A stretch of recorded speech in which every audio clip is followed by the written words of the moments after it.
نماز پڑھنے کا طریقہ۔ نماز پڑھنے کا طریقہ۔ اس سے پہلے ہم نے وضو کرنے کا طریقہ بتایا تھا نا؟ جی۔ سمجھ میں آ گیا وضو کس طریقے سے کرنے کا؟ سوال، نماز پڑھنے کا طریقہ کیا ہے؟ جواب، نماز پڑھنے کا طریقہ یہ ہے وضو کر کے پاک کپڑا پہن کر پاک جگہ پر قبلے کی طرف منہ کر کے کھڑے ہو کر نماز کی نیت کر کے دونوں ہاتھ کانوں تک اٹھاؤ اور اللہ اکبر کہہ کر ہاتھ ناف کے نیچے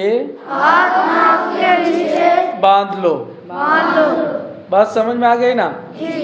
اب اس کے اندر سب نماز کے جو شرائط ہے وہ سب چیزیں آ گئے۔ نماز کی شرائط کتنا ہے؟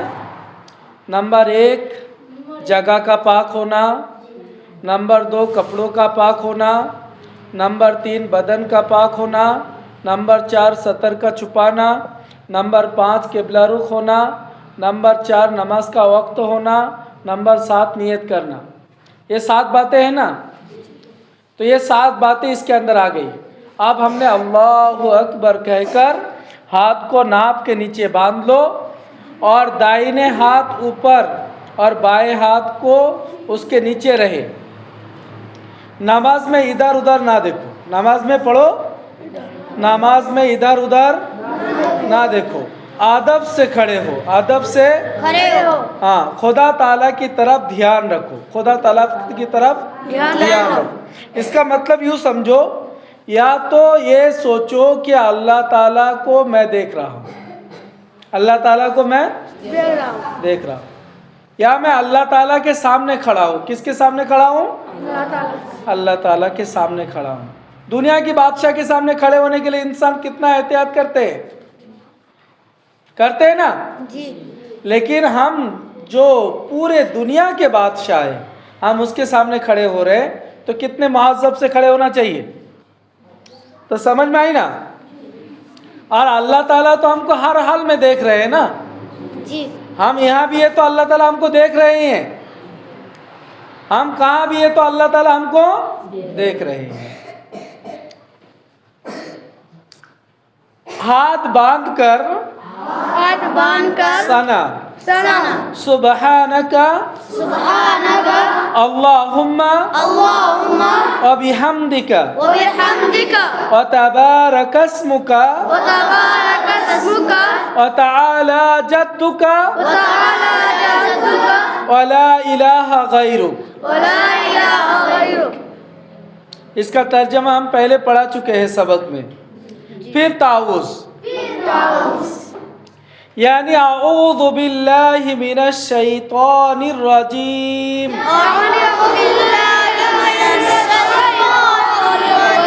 تسمیہ بسم اللہ الرحمن الرحیم پڑھ کر الحمدللہ شریف پڑھو۔ الحمدللہ شریف کے بعد آہستہ سے آمین کہو۔ پھر سورہ اخلاص یا کوئی سورہ جو یاد ہو پڑھو۔ پھر اللہ اکبر کہہ کر رکوع کے لیے جھکو۔ یہاں پر 2-3 باتیں ہیں۔ اعوذ باللہ بسم اللہ پڑھنا، پھر سورہ فاتحہ پڑھنا، پھر آہستہ سے آمین کہنا۔ آہستہ سے آمین کہنے کے مطلب آج کچھ مسئلہ پیش آ جاتے ہیں ہمارے یہاں پر، کچھ لوگ زور سے بولتے ہیں آمین، اور کچھ لوگ ایک دم دل ہی دل میں آمین، ایک دم دل ہی دل میں پڑھتے ہیں۔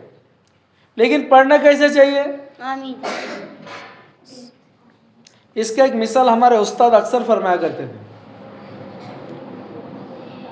ایک جگہ سمجھ لو بہت سارے پرندہ بیٹھ کر ہیں، بہت سارے پرندہ بیٹھ کر ہیں. اب وہ ایک ساتھ جب اڑنے لگ جائے تو کیسے آواز آتے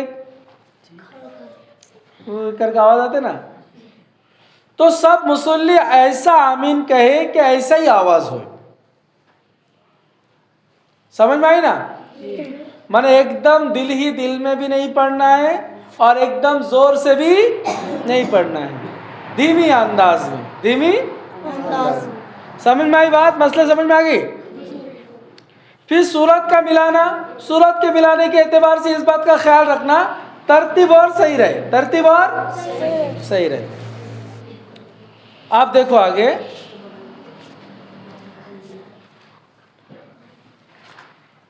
رکوع کے لیے جھکو اور رکوع میں دونوں ہاتھوں سے گھٹنوں کو پکڑ لو اور رکوع کی تسبیح یعنی سبحان ربی العظیم 3 بار یا 5 بار پڑھو.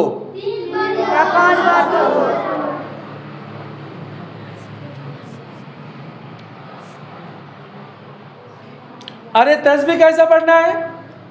سبحان اللہ، سبحان اللہ، سبحان اللہ نہیں، پورے لفظ کو صاف طریقے سے ادا کرنا ہے.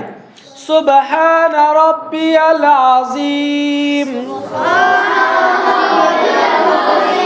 3 یا 5 مرتبہ پڑھو. پھر تسبیح یعنی سمیع اللہ لمن حمدہ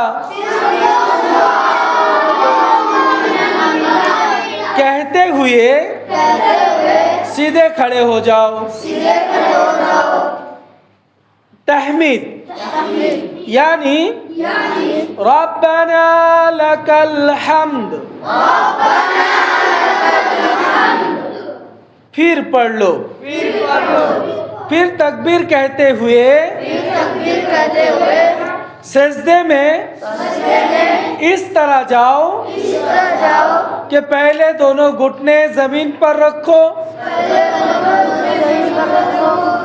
پھر دونوں ہاتھ رکھو، پھر دونوں ہاتھوں کے بیچ میں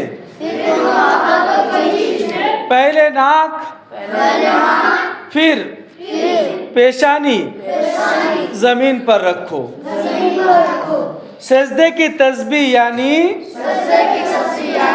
سبحان ربی العالی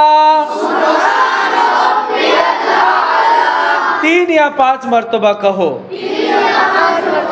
پھر تکبیر کہتے ہوئے اٹھو، سیدھا بیٹھ جاؤ. پھر تکبیر کہہ کر دوسرا سجدہ اسی طرح کرو. پھر تکبیر کہتے ہوئے کھڑے ہو جاؤ. اٹھتے وقت زمین پر ہاتھ نہ ٹیکو. سجدوں تک 1 رکعت پوری ہو گئی. بات کو تھوڑا سا سمجھ لو. سجدے میں جاتے وقت پہلے کیا رکھنا ہے؟ گھٹنوں کو رکھنا ہے. پھر دونوں ہاتھ کو رکھنا ہے اور دونوں ہاتھوں کے درمیان اس طریقے سے ناک اور پیشانی رکھنا ہے کہ یہ دونوں انگلی کے درمیان ہماری سجدہ ہو. یہ دونوں انگلی کے درمیان ہماری سجدہ ہو. اس زمانے کے اندر ہم دیکھتے ہیں بہت سارے لوگ گھٹنوں رکھنے سے پہلے ہاتھ رکھتے ہیں اور اٹھنے سے پہلے بھی بالکل سہارے سے اٹھتے ہیں. لیکن جو معذور ہے ان کی بات الگ ہے، جو معذور ہے ان کے بات الگ ہے. لیکن جو معذور نہیں ہے، جوان ہے، طاقتور ہے، ان کو ایسا نہیں کرنا چاہیے. سمجھ میں آئی بات؟ 1 رکعت پوری ہو گئی. اگلے درس اگلے سبق میں انشاءاللہ.